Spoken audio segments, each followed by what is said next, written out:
Olá! Um vídeo hoje excepcional. Convidamos o Fred, nosso parceiro, que cuida tudo relacionado a seguros hoje em dia. Imagino que todos vocês estejam já a par do que aconteceu na semana passada.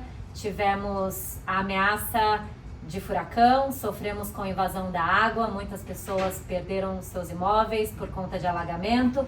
Então há muitas dúvidas, há muita imagem também, infelizmente, confusão na internet. Então a nossa ideia é esclarecimento, transparência e tirar as principais dúvidas de vocês.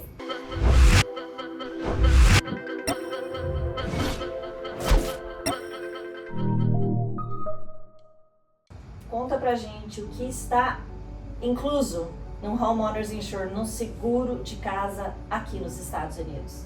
Marga, Corina, primeiramente obrigado por estar aqui, de fato, propagando informação. Acho que em tempos de tanta desinformação, né, especialmente na nossa área, acho que é importante a gente elucidar aquilo que é fato, aquilo que não é fato, aquilo que é verdade e etc.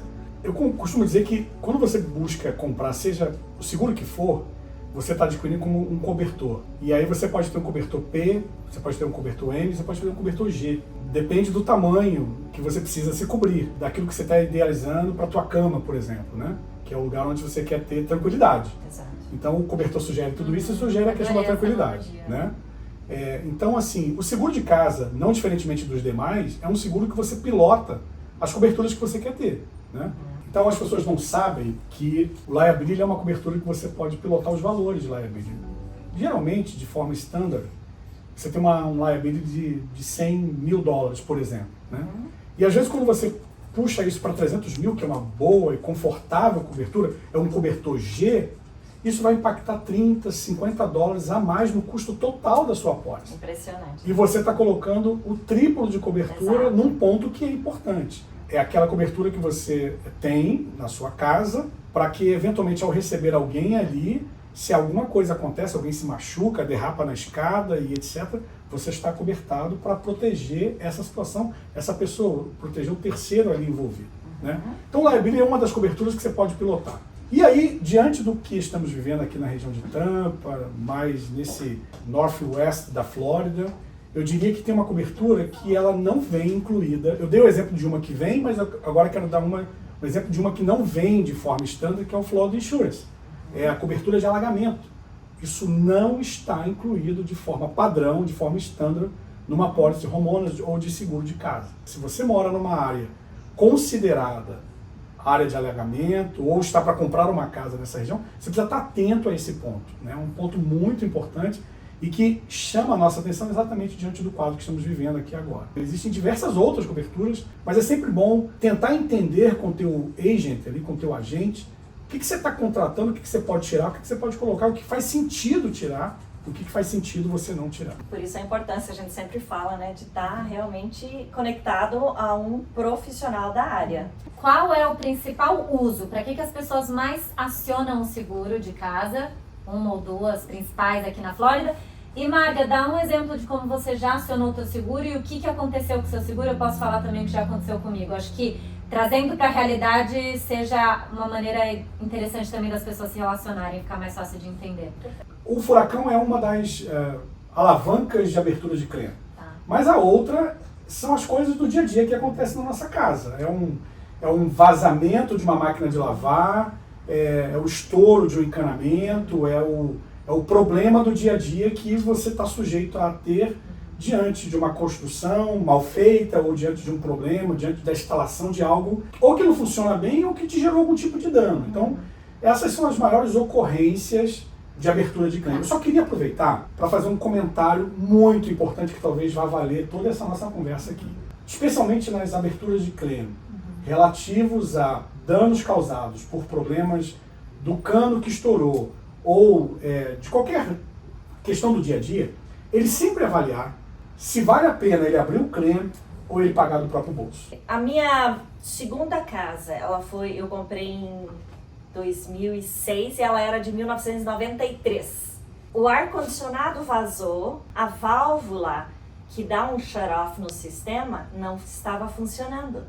Tava entupido o dreno de pingar lá fora, é isso que eu falo sempre para os clientes, tem que estar pingando ali fora, senão tá entupido. Nós consertamos, nem pensei em acionar o seguro. Essa casa que eu estou hoje, que é a minha quarta casa, eu imagino, ela é 2010, eu mudei para lá em 2017, em 2019 o mesmo problema. Entupiu o dreno do ar-condicionado, a válvula não funcionou. E eu conversando com alguém, e essa pessoa disse pra mim, aciona o seguro. E eu acionei. Novata. Tipo assim, né? Já tinha licença de corretora. Chegou ontem no Brasil. Não, já tinha licença de corretora. Fred, Já imagino. que problema? Claro, eles foram lá com aqueles ventiladores enormes, vedaram o quarto para o quarto de visita, né? Assim, uma coisa de outro mundo mesmo, né? Quanto que eu recebi? Um cheque, sei lá, $4.000, $4.200. E aí? O insurance que eu tinha não me aceitou mais para renovar. A renovação do meu seguro quase dobrou. Isso é um fato. Aí os 4.000 ficou pouco, hein? No primeiro ano já foi embora os 4.000 daí da renovação. Mas para todas essas coisinhas pequenas e partes especialmente mecânicas da casa existe garantia. A garantia vai custar de $500 a $700 ao ano. Você pode adicionar ar-condicionado, pode adicionar equipamento de piscina, você pode renovar ou não todo ano, mas a gente normalmente recomenda para que pessoas que são novas para a Flórida, que estão comprando casa antiga, mas vão comprar a primeira casa, pelo menos pegar essa garantia para o primeiro ano para se acostumar. Eu usei a garantia na minha casa que eu comprei em 2014 para consertar um probleminha elétrico, porque o eletricista é caro e a garantia você paga a sua visita. Então é $70, eles vêm, resolvem o problema, então te mandam um chequinho também. O que Só que realmente você... é muito barato diante da realidade. Muito Exato, barato sim. diante de você ter que aumentar o teu seguro e acontecer o que aconteceu com você. Então, a garantia, o home warranty, está acoplado dentro do sistema, do contrato padrão utilizado aqui na Flórida. Sim. Então, todo mundo que compra uma casa tem a opção de adicionar a garantia e escolher, inclusive, quem paga por ela. Se é o vendedor da casa, se é ou o você comprador. como comprador. Exato. E falando, claro, do nosso mercado local. A Flórida, antes do Covid, sempre existe, né? O pré-Covid e pós-Covid. Sim, verdade. Antes do Covid, ele tinha um custo de vida relativamente baixo, o que mudou. Mas vamos falar especificamente do seguro. Como é que você pode conversar conosco, falar sobre isso, porque se tornou um valor algo preocupante até para nós, moradores da Flórida. A Flórida tem, como dado estatístico, importante compartilhar, 50% a mais acima do average, da média nacional no custo de seguro para casa e para carro. Tá?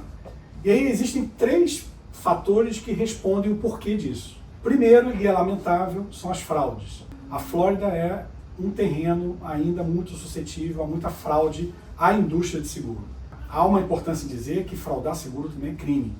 Então é importante colocar isso aqui, mas com o excesso de fraudes que aqui acontece... Fred, o que é fraude? É quando você força a barra para receber do seguro algo que não necessariamente você deveria receber do seguro. A segunda causa é, de fato, o número de claims.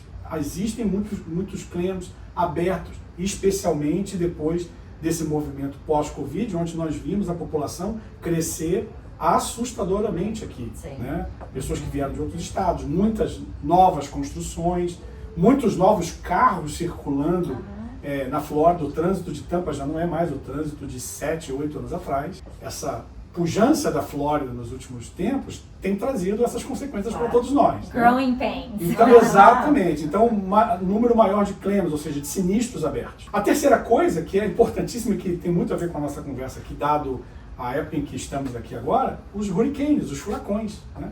A Flórida é o lugar mais suscetível no mundo a furacões. Então, tanto para a parte de cobertura de casa, em primeiro lugar, cobertura de casa, quanto para a parte de carro também, você tem uma incidência no preço muito grande em função dos problemas advindos dos furacões que aqui acontecem todos os anos. Eu queria fechar até fazendo aqui importante comentário. Diante do Hurricane Season, do período que nós sabemos qual é, o período dos furacões, 1º de junho a 30 de novembro, é o Hurricane Season. Não deixe para renovar seguro ou para comprar seguro faltando 2, 3 dias. Seguro de carro e de casa. Quando começou a certeza de que o furacão chegava, o mercado parou. Hurricane Season, peraí, eu tô dentro do Hurricane Season, dentro daquela data, daquela janela, eu preciso minimamente 15 dias antes estar vendo a minha renovação, porque senão eu posso ter um problema. Mas, por exemplo, eu sei que vai vencer dia 30 de novembro, então setembro eu já posso começar a Claro, renovar? deve. Porque daí eu contrato a pólice nova e ela só renova Exato, na data naquela do data. vencimento. Sempre shop around, Sim. sempre na época da renovação, cheque com um agente, ou mesmo se você Claro. lida direta com qualquer outra companhia, ver qual vai ser o valor da renovação com a mesma companhia. Mas a minha experiência é que todo ano eu praticamente mudei para poder pegar um quote melhor, porque eles querem o teu business e às Claro. vezes no primeiro ano te dão um desconto. Mas aí, usando da nossa experiência, o que acontece? A gente sempre indica, então, um profissional, mas eles acabam, confiam tanto na gente e mandam, então, pra gente conferir, o que você acha? Olha, essa tá assim, a outra tá diferente. Tem que ter muito cuidado, porque mas quanto que você está colocando nessa pólice? Porque de repente um Exato. tá 1.000, a outra tá 2.000, claro, ele vai querer ir com essa de Mas- 1.000, mas o que tem a cobertura? Você tem as coberturas padrões. Exato. Então essas coberturas padrões, se ela estiver cotando com mais de uma seguradora, com mais de um agente, que seja o caso, ele tem que estar cotando banana com banana. Então tem que ser a Exato. mesma cobertura. Exato. Mudou a cobertura, mudou o valor. Exato. Mudou as condições. Então, assim, é importante garantir que você está cotando dentro das mesmas condições. Tanto para casa quanto para Pra carro. carro. Mas a pessoa, às vezes, se ela entra em contato e fala, eu quero mais barato, e se a pessoa é um vendedor e não está preocupado em perder Claro. 5 minutos, porque às vezes Claro. o mais barato, se a gente está falando de $5, $10 de diferença, pode que mudar faz muita todo- coisa. Então, Exatamente Exato. isso. Fred, quando você falou do litígio, da parte de fraude e de claims, um dado interessantíssimo é que 4% de todos os americanos possuem flood insurance. Então, 96% dos americanos não têm seguro contra alagamento por 2 principais motivos. O primeiro, eles acham que não estão em zona de risco. Trazer para a realidade de hoje e o que aconteceu com o furacão Helene. Carolina do Norte, Carolina do Sul, Tennessee e Georgia sofreram muito mais do que a Flórida. Os danos foram mais severos nessas regiões. Atingiu muito mais pessoas. Em especial as Carolinas, porque choveu por muito tempo e os danos foram causados pela água que veio da chuva, diferente do que aconteceu aqui. E as pessoas, em especial destes locais, não sabiam que estavam em zona de risco e não tinham flood insurance. O motivo pelo qual elas não sabiam que estavam em zona de risco é que a FEMA, que é o órgão do governo americano que faz a categorização das zonas e distribui todas as partes dos Estados Unidos em zona de alagamento, a Flórida toda está numa zona de alagamento. Não existe zona que não está em risco de alagamento, existe a zona X, que oferece um risco mínimo de alagamento, mas existe também muito erro, às vezes, na maneira com que as pessoas comunicam e falam, eu não quero zona de alagamento. A Flórida é uma zona de alagamento. Só que a FEMA, quando faz ela determina qual zona é, qual risco é, que é o que vai determinar qual tipo de seguro que você é obrigado a ter, o que você tem que ter, ela não utiliza o fator água da chuva. Então, nós aqui na Flórida somos mais assegurados. Desses 4%, mais de 20% é só aqui na Flórida, porque nós estamos em áreas costeiras. Então, existe uma proatividade enorme do governo. Nós todos aqui, me corrijam se eu estiver errado, nos sentimos muito seguros. Lógico que nenhum de nós três mora à beira d'água, mas conhecemos pessoas que moram e nós também estamos recebendo as notificações das autoridades de como se prevenir, como resolver agora o pós. O meu telefone não para, eu recebo a cada hora alguma informação do governo. Olha, abrimos aqui uma lavanderia para todo mundo, estamos distribuindo gelo, tá aqui areia de graça, tá aqui o shelter para onde você pode levar os seus animais. Então, é proatividade o tempo inteiro, eu acho que isso passa uma segurança imensa pra gente. A Flórida é um estado que, sim, assim como quase todos os outros estados americanos, não está isento de desastres naturais. O nosso desastre natural é o furacão. A gente sempre fala que de todos talvez seja um dos menos piores, porque a gente consegue saber com antecedência que ele vem e a gente consegue evitar muita coisa agindo com proatividade. E não é um papo, o teu ponto é bom, não é um papo aqui hoje para fazer um alarme no sentido de dizer que a Flórida é ruim por conta disso. É o contrário, eu acho, concordo plenamente com você. Eu que lido com a parte de seguro posso dizer, é o fenômeno natural que mais pode-se ter controle no sentido de previsibilidade, né? Salva vidas. Porque os tornados, por mais previsão que haja, essas previsões não são tão precisas quanto as de furacão. E as de terremoto, dado ao exemplo da Califórnia, você não tem previsibilidade nenhuma. Então, eu concordo, assim, a indústria de seguro olha para esse aspecto dentro da questão dos fenômenos naturais, consegue se prever e consegue se tomar medidas, né, antes disso. Então, eu particularmente adoro a Flórida, conheço bastante os Estados Unidos, acho que a Flórida é o melhor lugar, especialmente Tampa, para se viver e para se ter negócio. Então, acho que tem esse lado. Interessante que a minha primeira casa, que foi em Town Country, eu estava pertinho do canal, e foi a única vez que eu saí de casa.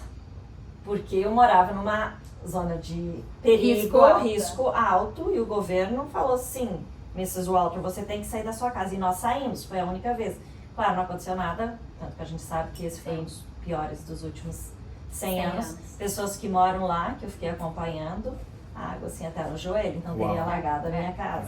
A máxima do furacão é, se a gente sabe que vai vir vento, se esconde. Se vier água, tem que sair de casa. É sempre assim, a gente fala que vai fazer um bate-papo de 15 minutos e sempre acaba se alongando. Daria pra gente ficar aqui mais um tempão conversando. Claro. Obrigada, Fred, você sempre disponível.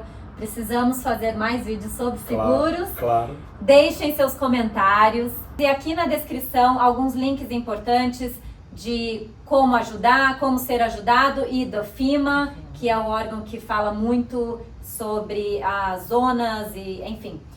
E é isso, né? Ótimo. Até o próximo. Muito obrigado. Até o próximo vídeo aqui no canal da Tampa Bay Key Real Estate.